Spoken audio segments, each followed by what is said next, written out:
गुजर जाएगा ये दौर भी, जरा सा इत्मीनान तो रख। जब खुशियाँ ही नहीं ठहरी तो गम की क्या बिसात। नमस्कार, मैं हूँ आशांशु और आज फिर से हाजिर हूँ एक और नई कहानी के साथ। एक बड़ी प्रसिद्ध कहानी है।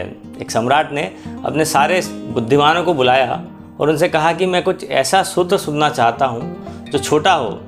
मुझे बड़े शास्त्र नहीं चाहिए, मुझे फुर्सत भी नहीं ऐसे बड़े शास्त्रों को पढ़ने की। वह एक ऐसा सूत्र हो जो एक वचन में पूरा हो जाए, जो हर घड़ी में काम आए। दुख हो या सुख, जीत हो या हार, जीवन हो या मृत्यु, सब में काम आए।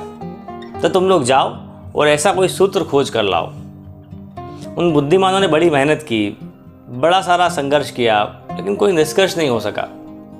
वे आपस में बात कर रहे थे कि एक ने कहा, हम बड़ी मुश्किल में पड़े हैं, बड़ा विवाद है भाई, बड़ा संघर्ष है, कोई निष्कर्ष नहीं हो पा रहा। हमने सुना है कि एक सिद्ध महात्मा गांव के बाहर ठहरे हैं, क्यों ना हम उन्हीं के पास चलें। तो वे लोग उस सिद्ध महात्मा के पास पहुंचे। उसने एक अंगूठी पहन रखी थी अपनी उंगली में। वह अंगूठी निकालकर सम्राट को दे दी और कहा कि इसे पहन लो। इस पत्थर के नीचे एक छोटा सा कागज़ रखा है, उसमें सूत्र लिखा है। यह मेरे गुरु ने मुझे दिया था, मुझे तो ज़रूरत भी ना पड़ी, इसलिए मैंने अब तक खोल कर देखा भी नहीं। उन्होंने एक शर्त रखी थी कि जब कुछ उपाय न रह जाए, जब सब तरफ से निरुपाय हो जाओ, तब इसे खोल कर पहनना। ईश्वर कृपा से कभी ऐसी कोई घड़ी ना आई, उनकी बड़ी कृपा है, इसलिए मैंने कभी इसे खोल कर पढ़ा ही नहीं। लेकिन इसमें ज़रूर कुछ राज होगा, इसे अपने पास रख लो। लेकिन शर्त ज़रूर याद रखना, इसका वचन दो कि ये जब भी उपाय न रह जाएगा, जब सब तरफ से निरुपाय असहाय से हो जाओगे, तभी अंतिम घड़ी में इसे खोलना, क्योंकि यह सूत्र बड़ा अमूल्य है। अगर इसे साधारणतः खोला गया तो अर्थहीन भी हो सकता है, इसका कोई अर्थ ना रह जाएगा। सम्राट ने अंगूठी को पहन लिया। वर्षों बीत गए। कई बार सम्राट के मन में जिज्ञासा भी हुई, फिर सोचा कि नहीं, कहीं सूत्र खराब ना हो जाए, इसलिए उसको खोला नहीं। फिर काफ़ी वर्षों के बाद एक युद्ध हुआ जिसमें सम्राट हार गया और दुश्मन जीत गया, उसके राज्य को हड़प लिया। और सम्राट एक घोड़े पर सवार होकर भाग निकला अपनी जान बचाने के लिए। राज्य तो गया, संगी साथी, दोस्त, परिवार, सब कुछ छूट गए। 2-4 सैनिक और रक्षक उसके साथ थे, वे भी धीरे धीरे पीछे हट गए, क्योंकि जब कुछ बचा ही नहीं है तो रक्षा करने का क्या लाभ, क्या सवाल। दुश्मन उस सम्राट का पीछा कर रहा था, तो सम्राट एक पहाड़ी घाटी से होकर भागा जा रहा था। उसके पीछे घोड़ों की आवाज़ें आ रही थी, टापें सुनाई दे रही थी, प्राण संकट में थे। अचानक उसने पाया कि सारा रास्ता समाप्त हो चुका था, आगे तो भयंकर खाई है, वह लौट भी नहीं सकता था। एक पल के लिए सम्राट स्तब्ध खड़ा रह गया कि अब आगे करे क्या। फिर अचानक याद आई, खोली अंगूठी, पत्थर हटाया, कागज़ निकाला, उसमें से एक छोटा सा वचन लिखा था। वह लिखा था कि यह वक्त भी बीत जाएगा। सूत्र पढ़ते ही सम्राट के चेहरे पर मुस्कुराहट आई।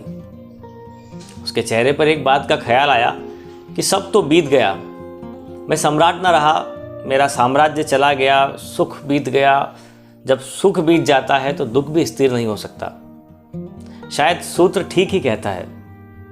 अब करने को कुछ है नहीं, लेकिन सूत्र ने जो है उसके भीतर कोई सोया हुआ तार छेड़ दिया था, कोई साज छेड़ दिया था।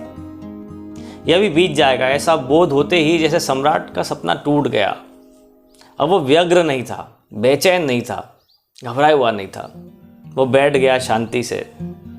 और संयोग की बात थी कि थोड़ी देर के बाद घोड़ों की टापें की आवाज़ भी सुनाई देना बंद हो गई। शायद सैनिक किसी दूसरे रास्ते पर मुड़ गए थे।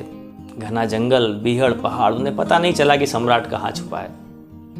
धीरे धीरे घोड़ों की टापें दूर होती गई। अंगूठी उसने वापस पहन ली। कुछ दिनों के बाद दोबारा उसने अपने मित्रों को वापस इकट्ठा कर लिया, सैनिकों को इकट्ठा किया। फिर उसने वापस से अपने दुश्मन पर हमला कर दिया, पुनः जीत हासिल की, फिर से अपने सिंहासन पर बैठ गया। जब सम्राट अपने सिंहासन पर बैठा तो बड़ा ही आनंदित हो रहा था। तभी उसने पुनः उस अंगूठी की याद आई। उसने अंगूठी खोली, कागज़ को पढ़ा, फिर मुस्कुराया।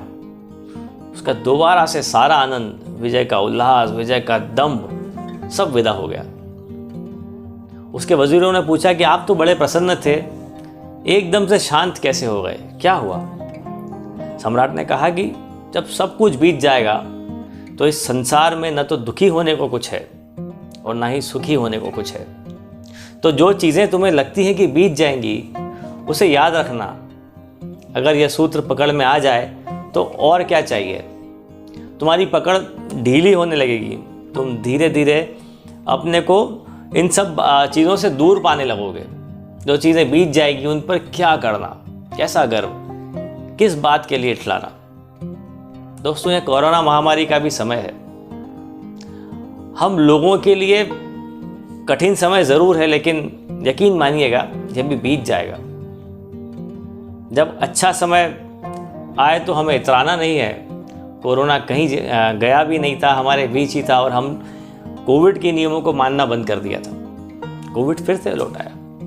बस अपने घरों में रहें, एक दूसरे के प्रति दया का भाव रखें, एक दूसरे की मदद करें। और ये ज़िंदगी खूबसूरत है, इसका हर लम्हा खुशी के साथ गुजारें। यह ज़रूर है कि ज़िंदगी में कई बार मुश्किलों भरा समय आता है और हम परेशान हो जाते हैं। ऐसे में हम ज़िंदगी को जीना ही भूल जाते हैं, जीना छोड़ देते हैं। तो जो भी समय आपके पास है उसका सदुपयोग करें। ज़िंदगी बार बार मिलने वाली नहीं है, इसे खुल कर जिए। आज कोरोना वायरस के कठिन दौर में ज़िंदगी के असल मायने लोगों को समझ आ गए हैं। इस दौर में अपने और दूसरों के जीवन का रक्षण तो करना ही है और इस बीमारी को शिकस्त भी देना है। हमें इसके लिए सरकार द्वारा तय किए नियम कायदों का पालन करते हुए आने वाले वक्त को जो है सुनहरा बनाना है। ऊपर वाले का धन्यवाद करना है।